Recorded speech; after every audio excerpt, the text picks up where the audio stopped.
Selamat pagi Pak Sulaiman, Ketua PAPSI Kabupaten Kaur. Ya. Jadi setelah kita ketahui dari hasil keterangan dari Dinas PMD, yaitu Pak Kabid Dinas PMD menjelaskan saat ini Termin 1 dana desa seluruh Kabupaten Kaur, artinya 15 kecamatan, sudah mencapai 35% yang sudah terrealisasi. Artinya mereka ini dalam proses kalau ada fisik sudah melakukan pekerjaan. Artinya di sini Bapak kan ketua PAPSI. Ya. Artinya bagaimana nih untuk himbauan kepada anggota BPD ya, BPD Badan Permusyawaratan Desa ya, sebagai pengawas desa kegiatan itu sendiri. Jadi himbauan seperti mana Pak Sulaiman? Ya, untuk diketahui bahwa PAPSI itu adalah persatuan anggota Badan Permusyawaratan seluruh Indonesia untuk daerah Kabupaten Kaur. Artinya di situ adalah BPD.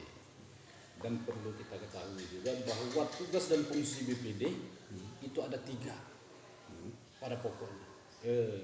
Mulai dari menampung aspirasi, terus mengesahkan peraturan desa dan melakukan pengawasan terhadap pemerintah desa. Berkaitan dengan dana desa yang sudah cair di termin pertama, tentunya dengan kawan-kawan sebenarnya sudah kita sampaikan beberapa waktu yang lalu sesuai dengan kegiatan kerja PAPSI, yang pada intinya kita selalu membahas tentang tugas dan fungsi dari BPD. Berkaitan dengan hal ini, ya, silakan kawal mulai dari pengawalan aspirasi masyarakat, ya, apa yang disampaikan aspirasi masyarakat terhadap BPD dan ditetapkan di dalam RKPDes sampai ditetapkan juga ke dalam APBDes tentang dana desa. Nah, semua ini saya sampaikan berulang kali dengan kawan-kawan. Dokumen RKPDes, dokumen RAPBDes, dokumen APBDes, bahkan laporan realisasi di tahun belakang BPD harus mengambil. Ya, jangan sampai kawan-kawan melakukan pengawasan tanpa dasar. Jadi saya tegaskan dengan kawan-kawan, ambil dokumen itu adalah sebagai landasan atau sebagai dasar untuk melakukan pengawasan kegiatan pemerintah desa dalam hal merealisasikan dana desa tersebut. Itu yang terpenting. Oke, ini kan sudah terrealisasi dari 15 kecamatan se-Kabupaten Kaur. Artinya ada sistem yang kita ketahui, artinya untuk pencairan termin ke-1 di tahun 2024 ini dana desa itu, artinya ada tanda tangan itu ya, ditandatangani oleh BPD sebagai Badan Permusyawaratan Desa ya. Untuk pencairan. Kalau untuk pencairan ini perlu dipisahkan, jadi jangan sampai kita salah kiprah nanti. Ya.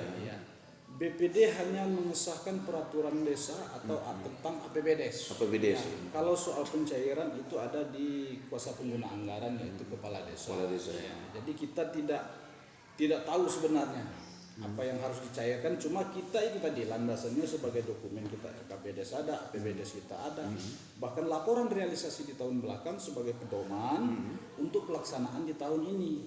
Karena kenapa demikian? Di tahun belakang itu biasanya ada sisa anggaran yang lebih, dan ini kemana larinya nanti? Ini perlu diketahui dan perlu ditelusuri. Jangan sampai sisa anggaran di tahun belakang kok tahu-tahu nggak teranggar di tahun ini. Yang menjadi pertanyaan ini dalam tanda kutip. Iya. Kemana sisa anggaran kemarin? Makanya laporan realisasi di tahun belakang itu harus diketahui oleh BPD. Nah, untuk realisasi BPD tidak ada yang namanya sebenarnya membubuhkan tanda tangan. Kalaupun ada secara teknis itu hanya tidak terlalu signifikan. Ya.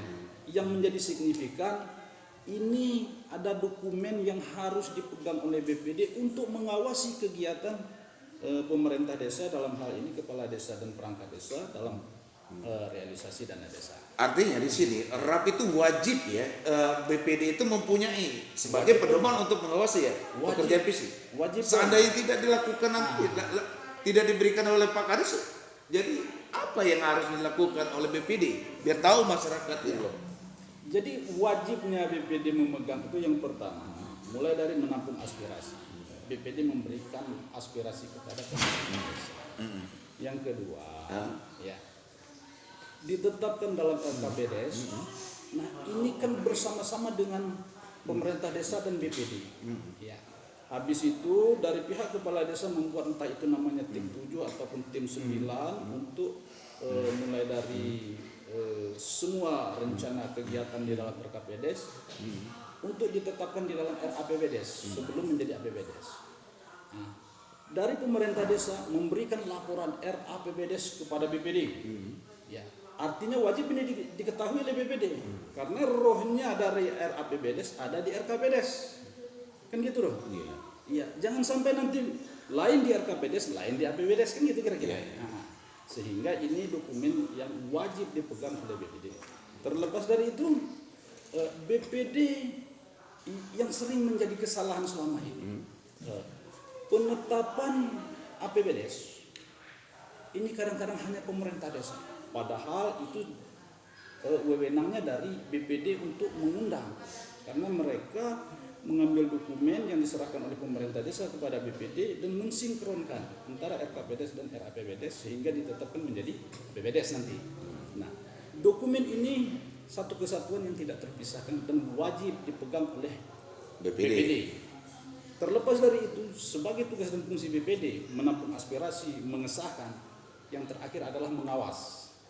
Apa yang harus diawasi kalau tidak ada landasan? Landasan. Ya. Oke. Logikanya kan gitu. Ya, betul. Jadi gini, di balik dari pembicaraan dari Pak Sulaiman sebagai ketua PAPSI, artinya gini, yang dikatakan di tahun 2023 tadi, artinya kalau seandainya nanti di desa itu ada dana yang tidak direalisasikan, artinya disilpakan. Ya. Nah, jadi dan wajib di tahun 2024 ini untuk direalisasikan. Ya. Jadi supaya ada jangan tanda tanya dana itu seperti mana dalam fungsi BPD ini sendiri, bahwa saya mau lihat dulu yang di dana misalnya seandainya dari 30 juta ya diselpakan.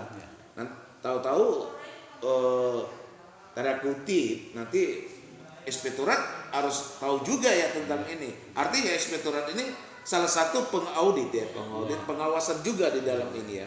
Jadi bagaimana sebenarnya itu harus diketahui atau enggak ini oleh? Jadi begini, tugas dari fungsi BPD itu yang terakhir dari di pengawasan. Pengawasan dalam bentuk bukan hanya mengawal ini saja. Jadi dalam realisasi, ya ini diawasi, ada yang disebut dengan namanya monitoring dan evaluasi atau disingkat dengan monip.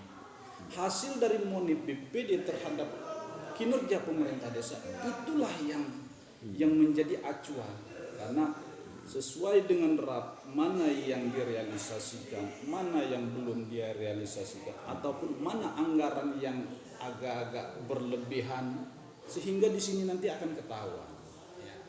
Dan itu berdasarkan hasil dari monip BPD akan dirangkum menjadi sebuah acuan dan diketahui oleh pemerintah desa sehingga anggaran itu akan dibuat. Itu yang pertama. Yang kedua, untuk mengetahui begitu dianggarkan untuk tahun berikutnya, jadi BPD wajib mengetahui dibelanjakan kemana sisa anggaran, sehingga tidak ada istilah yang namanya ini kita tidak tahu, ini gitu. Ini kalau sebenarnya kalau BPD itu bekerja dengan sebenar berdasarkan landasan itu. Jadi ini masyarakat publik ini bingung nih. Artinya ada tanda tanya nanti BPD dengan Pak Kadis ini kuasa anggaran itu ya. Kalau seandainya tidak ada laporan ke masyarakat, seharusnya BPD ini harus melapor dulu harus musyawarah ke masyarakat ya. Terkait dengan musyawarah ke masyarakat, makanya dalam hal rapat nanti tidak semua, tanda kutip juga nih ya, tidak semua masyarakat itu kita undang. Jadi saat rapat di situ ada yang namanya tokoh agama, tokoh adat, tokoh masyarakat, tokoh pemuda, tokoh pemudi. Jadi semuanya kita hadir di situ dan kita sampaikan laporan realisasi. Bahkan kegiatan-kegiatan tahun depan yang akan kita laksanakan, mereka wajib mengetahui.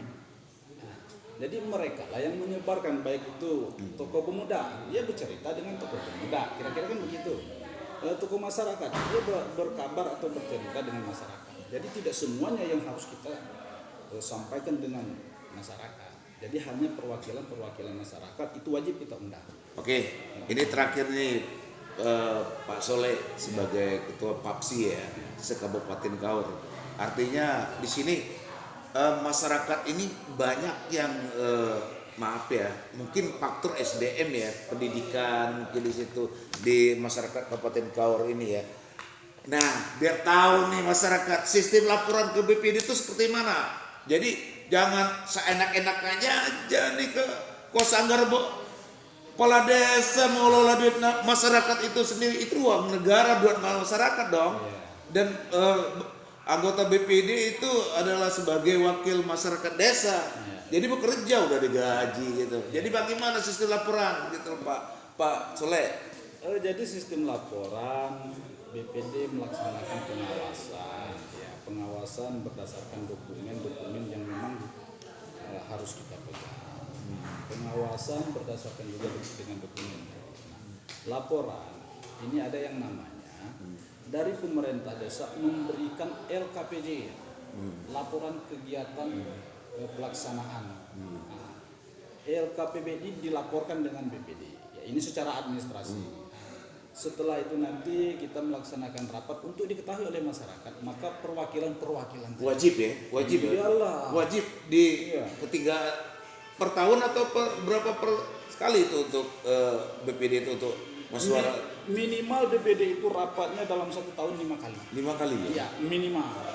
Mulai rapat menampung aspirasi, rapat menetapkan RKPD, rapat persiapan monitoring dan evaluasi, rapat hasil laporan dari kinerja kepala desa, dan rapat penetapan dari APBDes menjadi APBDes, ataupun tentang perdes gitu.